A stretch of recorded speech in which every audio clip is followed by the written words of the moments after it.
Après la Tabaski, la vente des peaux de mouton était une affaire lucrative. Malheureusement, l'activité connaît aujourd'hui beaucoup de difficultés. La rédaction s'est intéressée au sujet. Aussi, une de nos équipes de reportage a fait le tour des parcs à bétail pour voir s'il reste encore des moutons invendus. Aussi, la chronique culture s'intéresse à la Tabaski ce soir.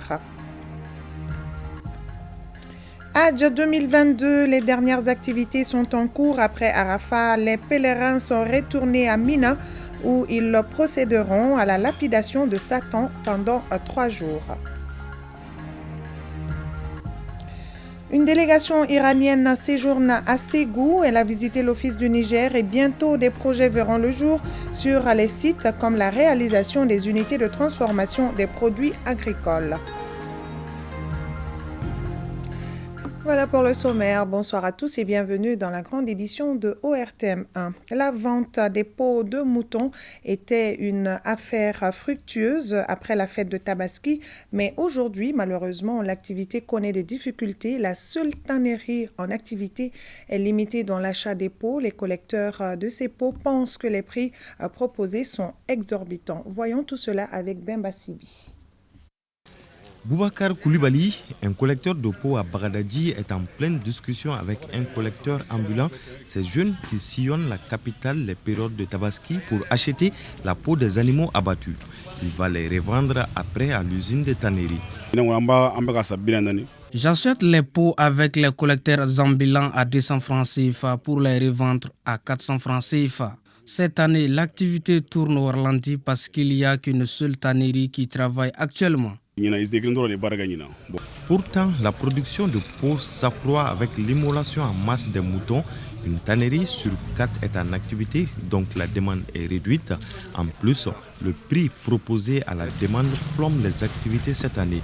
Si Boubacar arrive à tirer 200 francs CFA de bénéfices par peau, la proposition faite au cordonnier de la maison des artisans fait que le site est inhabituellement vide au lendemain de la fête de Tabaski. Cette année, nous avons décidé de ne pas acheter des peaux. Les gros collecteurs nous ont proposé d'acheter les peaux à 100 francs CFA pour les revendre à 150 francs CFA. Or, avant, on achetait à 350 francs, voire 500 francs, et on revendait la peau à 1000 francs CFA.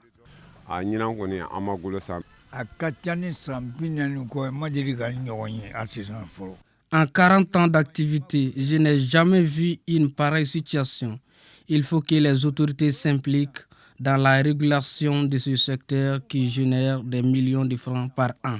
Le secteur de la peau, c'est toute une chaîne de valeur, de la collecte à l'exportation en passant par le traitement et les différents niveaux de vente et revente.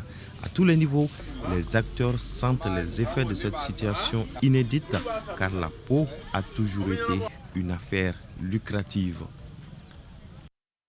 À chaque fête de Tabaski ou de Ramadan, les enfants partent dans les espaces de loisirs ou se rendent dans des familles pour les salutations. Très souvent, des cas d'accidents ou de pertes sont enregistrés. Une de nos équipes de reportage dirigée par Suleiman Sidibé a sillonné quelques endroits de Bamako. Nous sommes au lendemain de la fête du Tabaski, un jour pas comme les autres pour les enfants. Ils sont visibles un peu partout dans la capitale. Ils ont pour destination les espaces de loisirs où les familles, pour saluer en d'autres termes le sambé-sambé. Ces enfants qui se promènent seuls font face à toutes sortes de dangers. C'est les dangers de perte d'enfants, c'est les dangers d'accidents, et ce qui est courant d'ailleurs aujourd'hui, parce que les occasions de fête, c'est les occasions de grandes affluences. Et tout le monde est dans la rue, les gens manifestent leur joie, et on ne se contrôle plus avec les véhicules. Et vous voyez, très souvent, c'est beaucoup d'accidents qui sont enregistrés. Il faut contrôler.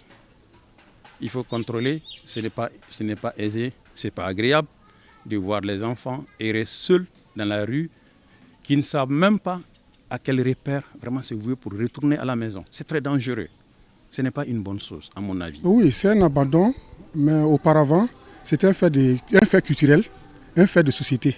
Mais avec les événements qui se passent aujourd'hui, avec le changement de la nature aujourd'hui, de la mentalité des gens, il ne faut pas abandonner les enfants. Ce n'est pas bon.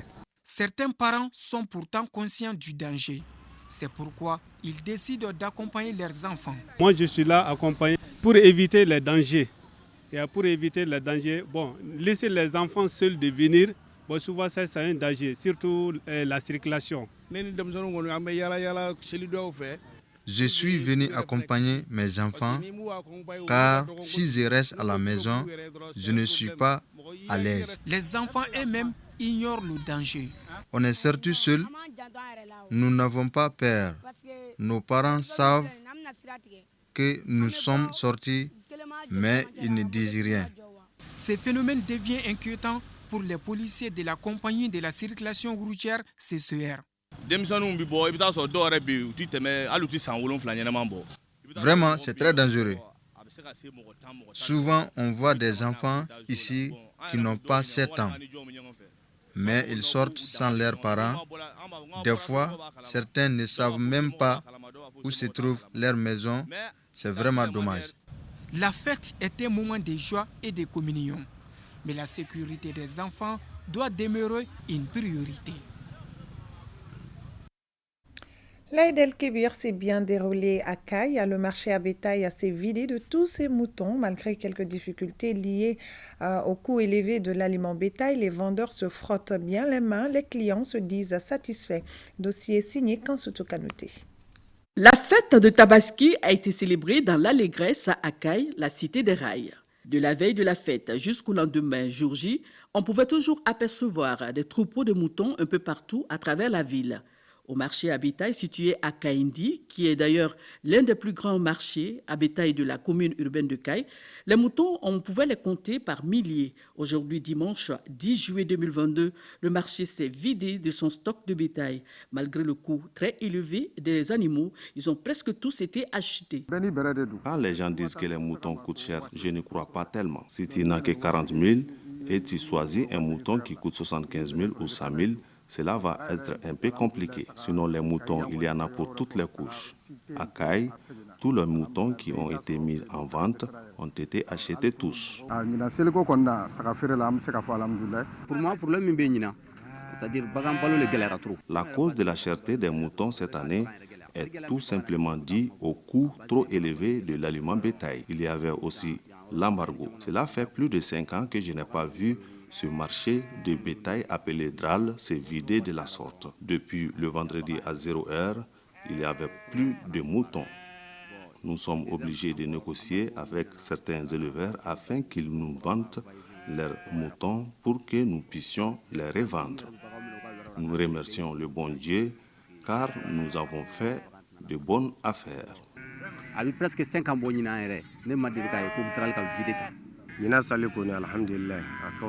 à vrai dire, cette année, nous n'avons rencontré aucune difficulté.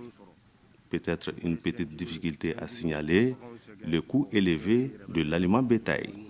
Je formule des bénédictions pour tous les Maliens.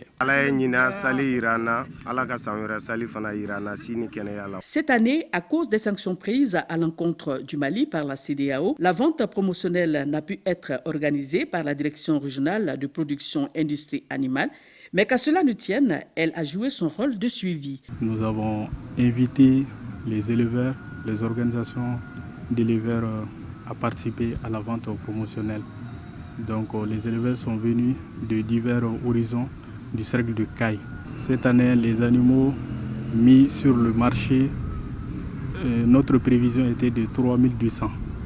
Mais les animaux que nous avons reçus au marché est de 1142 têtes. Nous avons rendu une petite visite surprise à 2 familles Traoré qui se réjouissent du bon déroulement de la fête de Tabaski édition 2022 à Kaïba Djefente.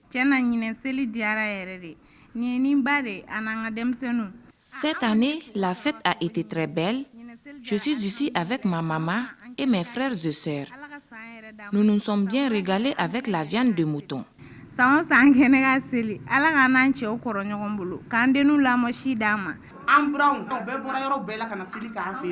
Vraiment, la fête s'est bien passée. Nos gendres, nos enfants sont tous venus d'un peu partout à travers le Mali pour fêter avec nous. Nous sommes contentes que Dieu bénisse le Mali.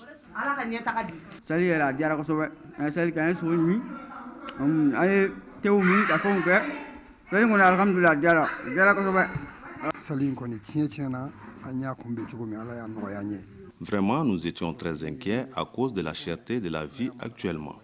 Mais Dieu merci, tout s'est bien passé par la grâce du bon Dieu. On a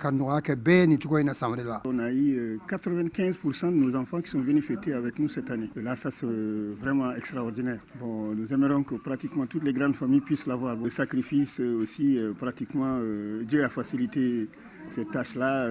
On a pu avoir le mouton à des prix abordables. C'est cher, mais vraiment là, ça va, on a pu gérer ça. Donc on dit bonne fête à tout le monde. L'année passée, selon la direction régionale de production industrie animale de Caille, ce sont 1500 têtes qui ont été mises en vente sur le marché et 1777 ont été vendues, soit un taux de 96%. Cette année, sur 1142 têtes, 786 ont été vendues, soit un taux de réalisation de 62%.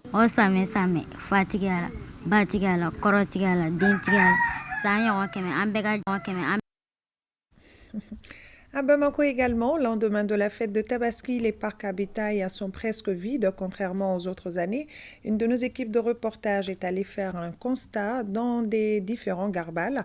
Cette situation est due à plusieurs facteurs. Pour en savoir davantage, suivons ce reportage de Boubacar Kanouté et Sidi Modibo Dambélé. Un tour au marché à bétail de Sabalibougou au lendemain de la fête de Tabaski permet de constater que le parc est presque vide. Les vendeurs de moutons ont pu écouler l'essentiel de leurs bêtes. Cette situation s'explique par plusieurs facteurs tels que la rareté des animaux sur le marché due à l'insécurité dans les zones pourvoyeuses. En face de nous, Kila Maïga venu de Ombori. Il a fait de bonnes affaires cette année. 6 béliers restent sur plusieurs centaines. Je ne fais que remercier le Tout-Puissant. Mais il faut le reconnaître, certaines difficultés ont impacté sur le cas de cette année. Non loin de là, c'est le même son de cloche chez cet autre vendeur que nous avons rencontré à Faladji. Il s'agit de Suleiman Koulibaly, venu de Ségou. J'avais des centaines de bêtes, il n'en reste pas beaucoup. Sans vous mentir, j'ai fait une vente record.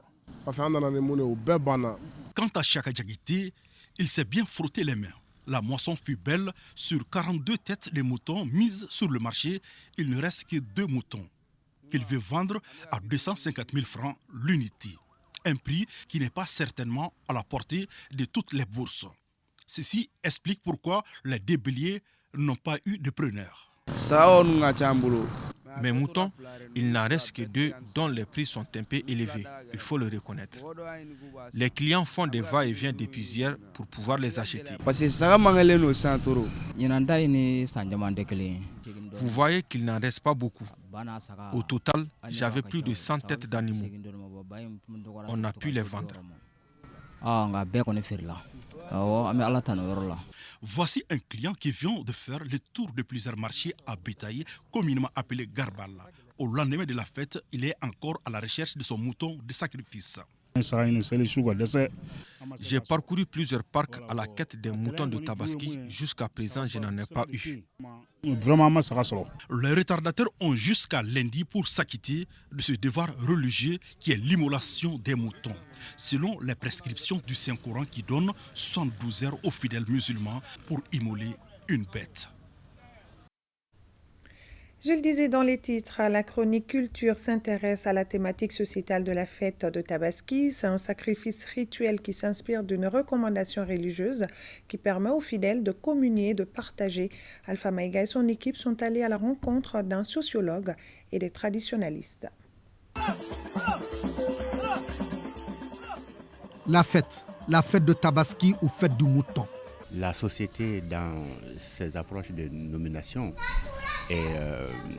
cherche à identifier déjà l'animal, à s'identifier à l'animal. Donc plus on lui donne un nom, plus on l'intègre dans la famille. Un seul mouton a plus de 4-5 noms. Lesquels noms par exemple? Il y en a un qui porte le nom d'un de mes élèves, qui porte le nom Badjegi, d'autres l'appellent Kabani, d'autres l'appellent Chombo Morola, d'autres l'appellent du nom de leur grand-mère. Ce mouton est censé connaître sa destinée, celle des martyrs et même le jour de sa mort. Il doit être protégé du mauvais œil. Aussi lui impose-t-on du henné, substance prophylactique souvent associée au sang qui coule, mais aussi pendant la fête. Dans nos sociétés traditionnelles, il y avait ce qu'on appelait le sacrifice, les sacrifices sanglants, et qui existaient dans nos sociétés et que les Bamana nomment par le terme soni. Soni, donc il s'agit d'arroser.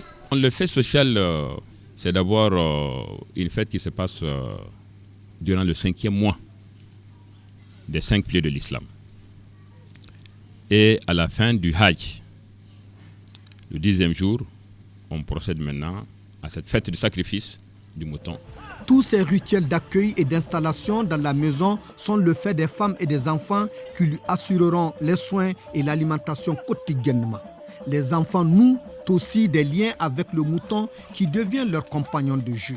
Les enfants et les femmes, vous les entendez, hein, c'est eux qui sont le futur et ils sont les plus enthousiastes à faire ça parce que leur souci, en tout cas ce qui concerne les enfants, c'est manger. C'est la retrouvaille, c'est que l'on se retrouve à manger de façon quand même très correcte. On fait des plats. La veille de l'Aïd, les femmes préparent du henné dont elles décorent leurs mains et leurs pieds ainsi que ceux des filles. Donc c'est un moment de communion aussi en famille. Donc chaque femme veut paraître plus belle. Henné étant donné que c'est plus envié et encouragé par la religion musulmane. Donc les femmes préfèrent mettre ça au lieu d'aller vers les vernis et autres. Les rues des villes s'animent aussi de nombreux petits métiers pour voir dans les 3 jours de la fête cuisiner les plats particuliers.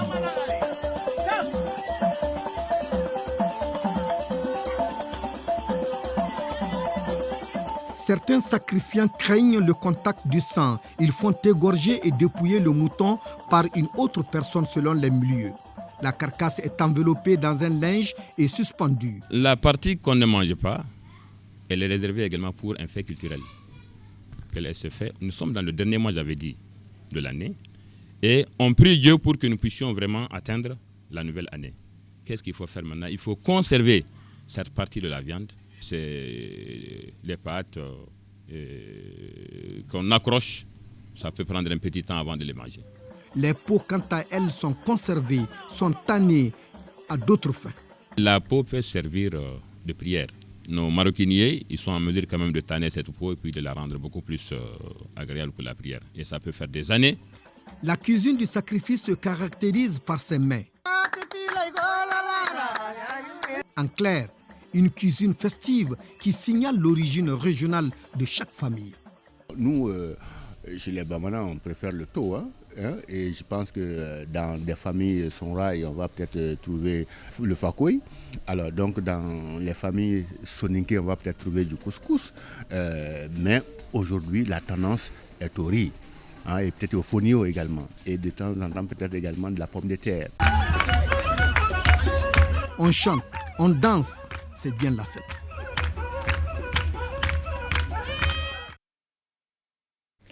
Le Hajj 2022 tend vers sa fin. Les toutes dernières activités sont en cours après la journée d'Arafat vendredi. Les pèlerins sont retournés à Mina où ils procéderont à la lapidation de Satan pendant 3 jours. Envoyés spéciaux Mahamadou Kone, Mamadou Sidibé et Saïd Mohamed Lamine Diarra. Les pèlerins maliens, tout comme des centaines de milliers d'autres, sont campés dans des tentes à Mina, à une dizaine de kilomètres de la Mecque. C'est d'ici qu'ils se rendent à Djamarat sur une distance de 2,5 km pour la lapidation de Satan. Une lapidation en 3 séances. La première a eu lieu ce samedi et consistait à jeter 7 pierres à la stèle principale. La deuxième séance de lapidation se déroulait ce dimanche. Plusieurs groupes de Maliens ont déjà accompli cet acte religieux, certains très tôt le matin. Les 3 stèles sont concernées, chacune recevant de chaque pèlerin 7 pierres. L'acte a une portée symbolique, mais très significatif pour les pèlerins qui s'en réjouissent. On a eu cet acte-là à travers Nabila Ibrahim. Donc, parce que quand il a voulu égorger son enfant, Satan disait à son enfant de refuser. Donc c'est ce qu'il nous a dit. Donc chaque fois l'enfant prenait des cailloux, ensuite il jetait ça sur le Satan. Donc l'endroit exact sur lequel ça a été le jeu des pierres a été fait. Donc c'est cet endroit qui a été indiqué pour nous tous pour qu'on puisse procéder à la lapidation du Satan. Après avoir passé par tous les autres rituels, et le dernier c'est la lapidation du Satan, c'est pour chasser carrément le Satan de la vie, de l'individu, du pèlerin, et que le pèlerin puisse rentrer tout blanc à la maison. La série de lapidation prend fin ce lundi. Les 3 stèles seront encore les cibles des jeux de pierre. C'est après que les fidèles retourneront à la Mecque pour le tawaf, les 7 tours de la Kaaba, suivis des 7 allers-retours de Safa et Marwa. Et ce sera la fin du Hajj 2022. Demain, 11 juillet 2022, célébration de la Journée mondiale de la population. Cette journée vise à attirer l'attention sur l'importance des questions de population. Au Mali, l'événement sera célébré le 18 juillet prochain par le ministère en charge de la population et ses partenaires. Fousseni Tunkara. Investissons dans la santé intégrale des femmes et filles pour un Mali en paix. Cette thématique sera au centre de la Journée mondiale de la population édition 2022. Une opportunité pour le gouvernement à travers le ministère en charge de la population de communiquer sur sa politique de population. Cette politique vise la couverture des besoins de santé des populations en général et de la mortalité maternelle, néonatale et infantile en particulier. La couverture des besoins alimentaires et nutritionnels, la promotion de la femme, de l'enfant et de la famille, le renforcement du système de l'éducation et de l'alphabétisation, la protection et la préservation des ressources renouvelables. Elle place l'homme au centre de ses préoccupations. La Journée mondiale de la population est célébrée le 11 juillet de chaque année. Au Mali, pour cette édition 2022, les festivités sont repoussées au 18 juillet à Diogar, cercle de Kati. L'événement est piloté par la Direction nationale de la population en partenariat avec le Fonds des Nations unies pour la population et la Banque mondiale. La Journée mondiale de la population constitue une période de réflexion sur l'état de la population vue comme une entité, avec ses défis et ses opportunités. Cette année, la célébration de la Journée mondiale de la population sera marquée par le passage du monde à 8 milliards de personnes. Cependant, nous devons joindre nos efforts afin de percevoir, sinon transformer cette grande population en une opportunité. Cette aspiration des partenaires est aussi une préoccupation majeure des autorités de la transition. Les plus hautes autorités de la transition ont inscrit parmi leurs préoccupations la promotion des droits de la femme, le renforcement de l'autorité de l'État et surtout le retour de la paix pour permettre le développement de notre pays. Toutes les autorités s'y attellent. C'est en 1989 que le Conseil d'administration du Programme des Nations Unies pour le développement a recommandé de faire du 11 juillet la Journée mondiale de la population. Du 1er juillet au 30 septembre 2022, le dépôt d'interpellation du gouvernement de la République est ouvert pour la 26e édition de l'espace d'interpellation démocratique EID. L'information a été donnée au cours d'un point de presse. Cette année, des missions de la médiature seront organisées auprès des usagers en vue de leur faciliter l'exercice démocratique. Alpha Maïga. Face aux hommes de médias, les responsables de l'institution du médiateur de la République, il s'agit d'annoncer le temps de la 26e édition de l'exercice démocratique couramment appelé espace d'interpellation démocratique. Les sessions de l'EID se tiennent à Bamako le 10 décembre de chaque année, journée commémorative de la Déclaration universelle des droits de l'homme. Pour cette 26e session, la cérémonie de lancement se déroule simultanément à Bamako, qui est le siège, et dans les 7 délégations territoriales du médiateur de la République. D'ici là, les usagers ont 3 mois à compter de ce vendredi 1er juillet et cela jusqu'au 30 septembre prochain pour déposer les dossiers d'interpellation. Pour cette 26e édition, les interrogations ont porté sur les innovations prévues à cet effet. Aussi, pourquoi ne pas délocaliser la présente édition ? De même, les confrères ont souhaité voir l'EID immortalisée à travers une statue implantée dans la capitale nationale. On va mener des missions de collecte. Ces missions de collecte, c'est comment ? C'est aller juste dans les arrondissements, être plus proche du concitoyen, lui faciliter la saisine du médiateur de la République à travers l'EID. La délocalisation, le règlement intérieur est très clair là-dessus. Mais les difficultés, c'est quoi? Ce n'est pas interdit qu'on délocalise l'organisation de l'ID. L'institution du médiateur de la République est une autorité indépendante étatique créée en 1997. Le 11 juillet de chaque année est célébrée la journée africaine de lutte contre la corruption. En prélude à la journée, l'Office central de lutte contre l'enrichissement illicite au CLEI a initié une rencontre d'échange avec les hommes de médias. Boubacar Bablin-Touré pour le reportage. De 2005 à 2019, il a été constaté au Mali des irrégularités d'environ 1270 milliards de francs CFA dans les finances de l'État et des collectivités selon un rapport de contrôle. Ces irrégularités s'expliquent par le détournement de deniers publics ou de mauvaise gestion. Fort de ces révélations, l'Office central de lutte contre l'enrichissement illicite au CLEI, en prélude à la journée africaine de lutte contre la corruption, a organisé cette rencontre d'échange avec les hommes des médias. Objectif, informer et sensibiliser ces acteurs afin qu'ils jouent pleinement leur rôle dans la lutte contre le phénomène. Les montants ainsi perdus ou gaspillés auraient pu servir à financer la construction d'écoles, d'hôpitaux, d'infrastructures publiques. Il a été estimé par les mêmes moyens que les ressources dont l'État a été spolié indûment auraient pu, par exemple, construire 264 hôpitaux de troisième référence ou 1767 centres de santé de référence de niveau avancé, voire 42 ponts sur le fleuve Niger. Au Mali, l'implication des organes de presse dans la lutte contre la corruption n'est pas à hauteur d'attente selon les observateurs. Cette insuffisance s'explique notamment par la faiblesse de la collaboration entre les médias et les structures de contrôle et celles chargées de la lutte contre la corruption. Elle s'explique aussi par le déficit de la formation des hommes et des femmes de médias sur les concepts et les mécanismes de la lutte contre la corruption et l'enrichissement illicite. Notez que le CLEI a pour mission de lutter contre l'enrichissement illicite de façon générale. Et cette rencontre avec la presse se veut pour l'Office un début de partenariat pour venir à bout de ce phénomène.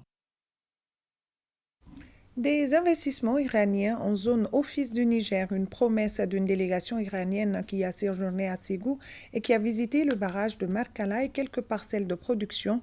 La délégation a constaté avec satisfaction les potentialités que l'Office du Niger offre en matière de promotion du secteur agricole et bientôt des projets iraniens verront le jour sur les sites comme la réalisation des unités de transformation des produits agricoles.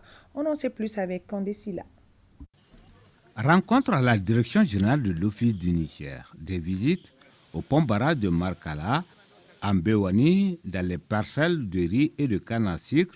Cette mission exploratoire des investisseurs iraniens en zone Office du Niger vise à prospecter les opportunités de partenariat entre les opérateurs économiques iraniens et le Mali.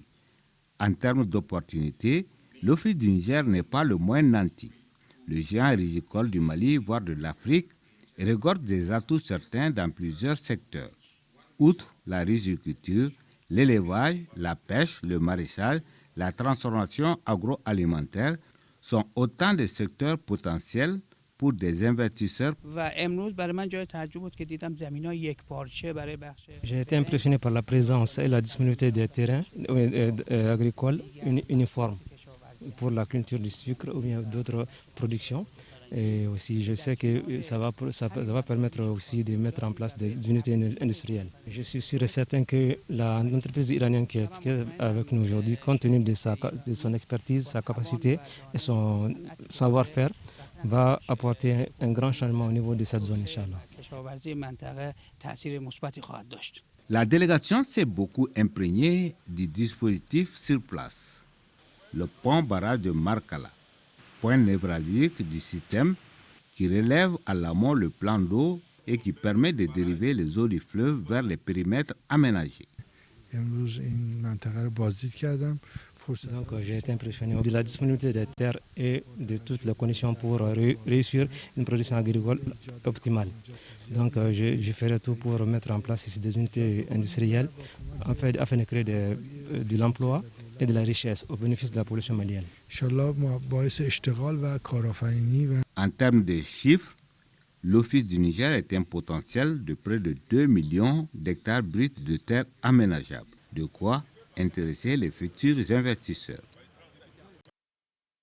Une mission de la sécurité alimentaire, elle, vient de séjourner dans la cité des 333 saints. Elle a tenu une rencontre d'information et de sensibilisation sur le contenu du plan national de réponse à l'insécurité alimentaire au titre de l'année 2022. Hamou Soumaïla et Maouloud Tandina.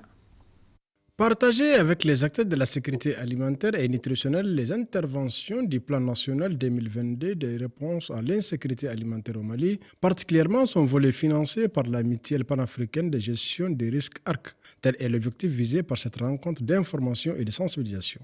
Mon équipe vise, à travers cette réunion, à renforcer les connaissances des autorités régionales, locales et communales sur les interventions de l'État dans le cadre de la mise en œuvre du plan détaillé de mise en œuvre, communément connu sous le nom de PDMO, et particulièrement sur les interventions programmées en matière d'assistance alimentaire, d'assistance du bétail, de transfert monétaire et aussi des activités de renforcement de la résilience et des moyens d'existence. L'adjointe au commissaire à la sécurité alimentaire ajoute que cette rencontre vise également à mettre en place des comités locaux communaux chargés du ciblage communautaire, des validations des listes des bénéficiaires et le suivi des activités en rapport avec les ONG prestateurs. Cette rencontre d'information et de sensibilisation est d'une importance capitale pour nous, région du Sahel, et constitue, en n'en pas douter, un cadre privilégié d'échange d'inter-acteurs, permettant de mieux appréhender les dispositifs nationaux de sécurité alimentaire et nutritionnelle au Mali. Je formule le vœu ardent qu'au sortir de cette rencontre, des propositions pertinentes et objectives seront déclinées qui serviront d'aide à la décision pour les plus hautes autorités de la transition. Par ailleurs, le chef de l'exécutif régional a saisi cette occasion pour remercier les plus hautes autorités de la transition à travers le commissariat à la sécurité alimentaire qui ont bien voulu mettre à la disposition des agropasteurs de la région 834 tonnes d'aliments bétail subventionnés à 85 000 francs CFA la tonne, à un moment très difficile pour l'alimentation du bétail en 6e région. Sécurisation des routes à Gao, on en parle ce soir dans ce 20h. La population bénéficie de plus en plus des services de la police. Elle procède à la régulation de la circulation, au contrôle de routine sur les grandes artères. Elle organise également des patrouilles avec les autres forces présentes dans la ville. Cette présence de la police est fortement saluée par les usagers de la route. Un clin d'œil à la police de Gao avec notre reporter Agali Agissa. La crise sécuritaire a beaucoup impacté la circulation routière dans la cité des Askia. Le code de la route foulé au pied pendant un bon moment. La ville se modernise aujourd'hui avec la réalisation des routes et l'installation des feux tricolores au niveau de certains carrefours. Gao devient de plus en plus belle, une très belle ville. Moi, parfois, je me dis, est-ce que je ne suis même pas Bamako si je vois les feux tricolores? Très souvent, il y a des gens qui ne respectent pas les feux tricolores. Les gens conduisent n'importe comment. Il y a très souvent d'accidents sur les voies.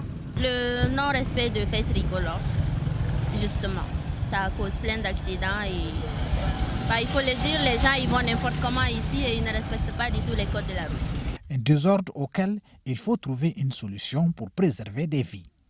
Ce qui justifie alors le redéploiement de la police au niveau de tous les grands carrefours de la ville. Les policiers sont déployés aujourd'hui dans les différents carrefours sensibles de Gao, d'abord pour régler la circulation, faciliter les passages aux usagers et réduire aujourd'hui le taux d'accidents mortels. Avec ces dispositifs aujourd'hui, Dieu merci, il y a moins d'accidents mortels et moins d'accidents avec blessés graves. Désormais, c'est parti pour les contrôles des routines des véhicules et la régulation de la circulation. Un exercice qui n'est pas sans difficulté. Gao étant le milieu entouré de beaucoup de villages où les populations riveraines viennent et repartent, chaque jour On rencontre des gens qui n'ont jamais vu le feu, qui ne sont jamais venus dans la ville. Donc la sensibilisation continue chaque jour. On rencontre des cas d'infraction. Nous avons fait 2 mois de sensibilisation à la radio pour que la population puisse accepter vraiment la présence policière dans les carrefours, qu'elle accepte aussi que la police mène ses activités en interpellant des bandits, des personnes suspectes. Aujourd'hui, nous avons mis en place un cadre de concertation avec la population et chaque fois il y a des comportements suspects, nous nous réunissons pour trouver une solution idoine. Les policiers sont visibles plus qu'ils l'étaient les années antérieures sur les voies. Une descente sur le terrain bien appréciée par la population. Depuis qu'ils sont là, ils mettent de l'ordre dans la circulation, il y a moins d'accidents sur les voies publiques. On respecte les feux, c'est pour soi-même. C'est juste une minute d'attente pour respecter le feu tricolore et sauver sa vie et la vie des autres. La pérennisation de ces actions renforce sans nul doute la sécurité dans la cité. Et cela n'est possible qu'avec l'accompagnement de tous les citoyens. Il est temps aujourd'hui, avec tous nos partenaires, de construire une véritable architecture de confiance et de sécurité avec tous nos partenaires qui sont ici présents. Au regard de la situation complexe, tant sur le plan politico-social que sécuritaire, la consolidation de la paix et de la sécurité s'acquiert avec l'engagement de tous les acteurs civilo-militaires qui sont ici présents à Gao. La protection des personnes et de leurs biens contribue à la paix et à la cohésion sociale. La bonne distribution des services de la police peut donc faciliter le vivre ensemble tant recherché des années par tous les citoyens. Cet acte citoyen garantit les droits des populations en préservant des vies sur les routes. Plus de 300 millions de dollars, soit plus de 210 milliards de francs CFA, c'est le montant qui correspond aux impôts, redevances, dividendes injectés dans l'économie nationale au cours du premier semestre par le complexe minier Loulo-Kounkoto. L'information a été donnée lors de la 2e session du conseil d'administration du complexe minier. Benoro Fofana et Lassana Keita. À l'issue de ce conseil d'administration, le président directeur général a tenu un point de presse à travers lequel il dira que le complexe minier Loulo-Kounkoto est en passe d'atteindre ses objectifs. Malgré la sanction, nous sommes en bonne voie pour donner notre chiffre de production qu'on va déclarer au moment opportun. Mais pour l'instant, on peut vous assurer que nous allons atteindre nos objectifs de production en termes de production d'or. En termes de contribution à l'économie nationale, la société Barrick s'est acquittée des taxes et dividendes auprès de l'État et l'emploiement de 2 entreprises locales. Ce qui a été payé, c'est près de 337 millions de dollars qui ont été payés. Et nous avons aussi souci de toujours améliorer la compétence au niveau local. Malgré que l'orpaillage artisanal crée d'énormes difficultés à la société, elle arrive à faire des investissements dans les projets de développement communautaire. Les défis qui se posent à nous, effectivement, comme on l'a toujours dit, c'est un peu l'orpaillage. L'orpaillage est en train de prendre une tournure qui n'est plus le séculaire que nous connaissons, que nous tolérons et que nous encourageons même, dans la mesure où Barrick est prêt même à investir, à développer des couloirs. Mais aujourd'hui, il y a une façon de faire où c'est plutôt l'orpaillage illégal. Ça, c'est un problème qui nous impacte énormément. Donc rien que dans le 2e trimestre, la qualité du fleuve Falémé ne nous permettait pas effectivement de faire nos opérations de façon efficiente. Au nom de la Fondation Nous Vies en Partage, le président directeur général Marc Bristow a remis 2 chèques de 10 000 $, soit 12 550 000 francs CFA, à 2 pouponnières de Bamako, à savoir le centre d'accueil et d'orientation Ousnoakasso et le centre d'accueil et placement familial. La mairie du district de Bamako a tenu sa 2e session ordinaire du conseil du district au titre de l'exercice 2022. Au cours de cette session, les administrateurs vont faire le point de la réalisation des recettes au titre du premier semestre de l'exercice budgétaire 2022, mais aussi l'examen et l'adoption du budget additionnel de cette année. Le point avec Inaba. Cette 2e session ordinaire du Conseil du district de Bamako est consacrée principalement à l'examen et à l'adoption du budget additionnel au titre de l'exercice 2022. Les administrateurs échangent sur la situation financière de la mairie. Ils font également le point de l'assainissement dans la capitale. La tenue régulière de ces sessions est un indicateur indispensable de mesures de performance en matière de gouvernance locale. bien au-delà des dispositions statutaires qui nous en font l'obligation. Chaque session est pour nous l'occasion de faire le point de la gestion courante de notre cité et d'informer le Conseil de la conduite de la mission qui nous a été confiée. Les services techniques nous feront le point de la réalisation des recettes au titre de l'exercice budgétaire 2022. La mairie du district subit les effets néfastes de la crise que traverse le pays. Depuis plusieurs mois, les recettes ont drastiquement baissé. C'est pourquoi il est nécessaire d'ajuster les prévisions budgétaires afin que la structure puisse mener à bien ses actions. Le budget additionnel de la collectivité territoriale doit être adopté avant le 30 juin. Le budget primitif est de 64 milliards 26 475 771 francs CFA. Le budget additionnel est de 12 milliards 585 245 499 francs CFA et le montant total du budget ajusté s'élève à 76 milliards 611 721 270 francs CFA. La finalité recherchée est de permettre à la mairie du district de Bamako d'améliorer ses ressources pour relever les nombreux défis afin que la cité des Trois Caïmans retrouve son lustre d'antan. Le programme Touskol est un programme qui œuvre dans le secteur de l'agrobusiness alimentaire au Mali depuis 2012. Dans le cadre de la célébration de ses 10 ans d'activité, le programme Touskol vient de lancer l'Akika dans la commune de Konodimini, région de Ségou. L'Akika est un produit de riz étuvé transformé en plusieurs variétés adaptées à toutes les couches sociales. Jacqueline Dako. Le produit L'Akika qui a été lancé à Konodimini découle d'un partenariat entre l'Union Sigida Yélé et le programme Touskol financé par le Royaume des Pays-Bas. Après une série de formations sur la transformation du riz paddy en riz étuvé, place à l'expérimentation des variétés du riz étuvé L'Akika de la coopérative. Cette cérémonie de lancement vise à présenter le nouveau produit qui vient soutenir la sécurité alimentaire et nutritionnelle. Nous avions seulement un seul produit, c'était le riz étuvé. Mais avec l'aide de Touskol et de l'IR, nous avons eu des formations allant dans le sens de la transformation de ces riz étuvés en d'autres produits, notamment le couscous enrichi, le cérélac pour les enfants et ce qu'on appelle aussi Nyukubalayele en Bamana. Donc ces différents produits sont faits à base de riz étuvé associés à des fruits et légumes. Donc dans un souci de lutter contre la malnutrition, depuis l'enfance jusqu'au niveau des personnes âgées.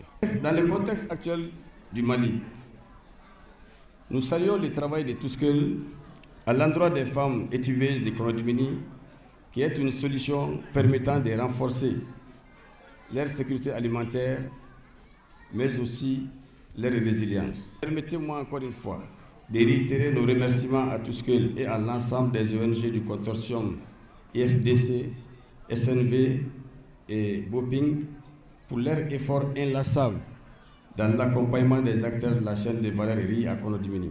Au dire des responsables, il sera une marque déposée. C'est quelque chose qu'il faut encourager et surtout mettre ça à échelle. Donner ça en exemple au niveau des autres communes, mais également dans la sous-région. Et pourquoi pas accompagner le process pour une labellisation et les encourager à exporter. Nous accompagnons Sigida Yélé dans les formations, les renforcements des capacités, le développement des gammes de nouveaux produits. L'Union Sigida Yélé est composée de 27 coopératives venant de Konodimini, Gara, Massala. Elle regroupe plus de 4000 membres. Point Covid-19 à présent, les services de santé ont enregistré un cas positif sur 304 tests réalisés, 0 guéri et 0 décès et 21 patients sont sous traitement.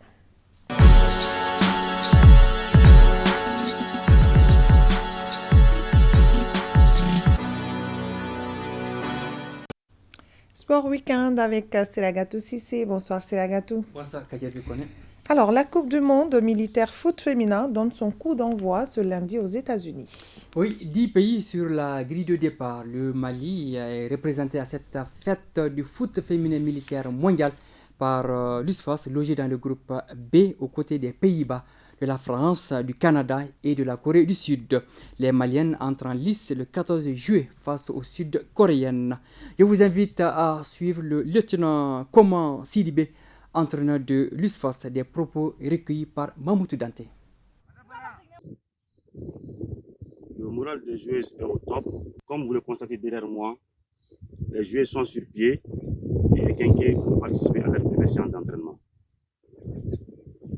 Notre objectif est connu de tous. Il s'agit de remporter la coupe pour honorer notre participation à cette Coupe du Monde et dédier cette coupe à nos vaillants soldats engagés dans les différents théâtres d'opération et autour du peuple.